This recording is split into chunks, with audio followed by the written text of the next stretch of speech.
And it's amazing the kind of love that's in charge of Bhagwan right now, actually, because so I'm just enjoying asking you.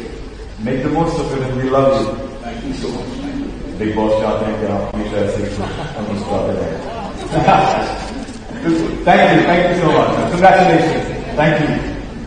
Siddharth Shukla बीती रात times man of the year 2020 के award function में पहुंचे थे, जहां पर उन्होंने speech भी थी कि उन्होंने कहा कि वो काफ़ी ज़्यादा खुश हैं अपनी सक्सेस को लेकर, जो आफ्टर BB13 उन्हें मिल रही हैं और जो प्यार उन्हें मिल रहा है फैंस से, इस बात पर वो बहुत ज़्यादा खुश हैं. कहीं ना कहीं अपनी इस खुशी के अंदर इनडायरेक्टली शहनाज गिल का भी नाम उन्होंने लिया, क्योंकि स्पीच को अगर आप ध्यान से सुनेंगे तो BB13 की जर्नी को लेकर बात कर रहे हैं जो बेहद ही खूबसूरत थी, उन्होंने कहा.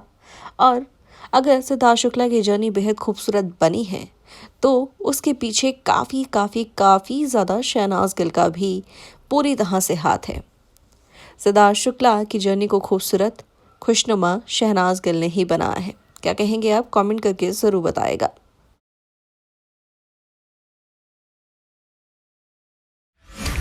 Audio Jungle.